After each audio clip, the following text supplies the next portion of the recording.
I enlisted in the Marine Reserves in 2000 after my freshman year of college. And so I did basic training at Parris Island. I did 1 week in a month, 2 weeks a year up until 2003 when my unit, which is Bravo Company 4th Light Armored Reconnaissance Battalion, got deployed to first Kuwait and then to Iraq. They called us on a Thursday and they told us to report in by Monday. So it was, very at the drop of a hat, you had to be there and you had to be ready. And that was definitely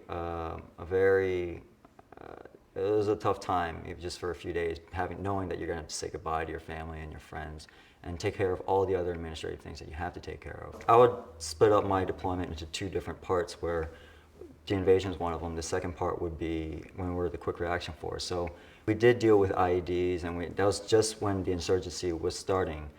You're always on point. You always had to be very aware and alert of what you were doing and keep an eye out on things, because you never knew what was going to happen. At certain times, they'd say you have half an hour to pack for you're going to go somewhere for up to a month, and then you have to do it, and you just have to respond. You always have to be alert. You always have to be ready. So, just having a heightened sense of awareness all the time was very taxing. We had gone through the invasion without losing anybody, and then during the time that we were the quick reaction force, they called us up. This is during dinner, and they put us all into a formation, and at that moment, like before they told us anything, we all knew that it got instinct. We knew something had happened, and when they told us that somebody had died, that moment really sticks out in my mind.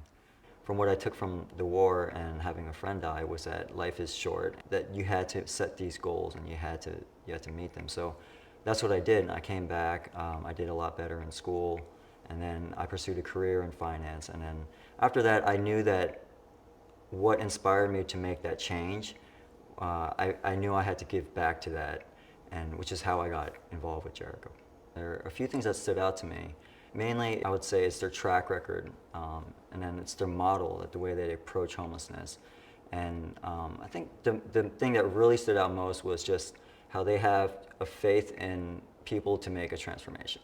And I'd made a similar transformation from, like I said, a C student to a straight A student from the war, and that really stood out to me, and that really struck a chord.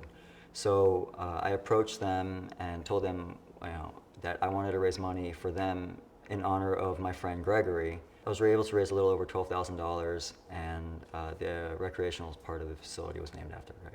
When I came back and I'd raised the funds, and I think probably the biggest thing was the groundbreaking ceremony for the building, and it was very rewarding for me to see like the impact that I made, because I never really thought about what kind of impact that I would make. I just wanted to give back. It was more a personal thing for me, just to give back to what inspired me to kind of change my life. And when I saw Gregory's parents and met them for the first time, it was just a very emotional, rewarding experience, because I didn't know or think that what I did for their son would mean that much to them. So my experience with Jericho, I volunteered with them for a little bit, and I helped their first veteran move into the supportive apartment program. And just being able to see, I think, 4 little girls and a wife and the veteran have a home after a year of living in shelters and having a very unstable life was very rewarding. And this is something that they do on a daily basis. So like knowing that they change lives, but also I think the way that they approach it with their comprehensive approach with the counseling and the vocational training, and then supporting other networks that are going to be able to support veterans, I think that's the best approach to do it.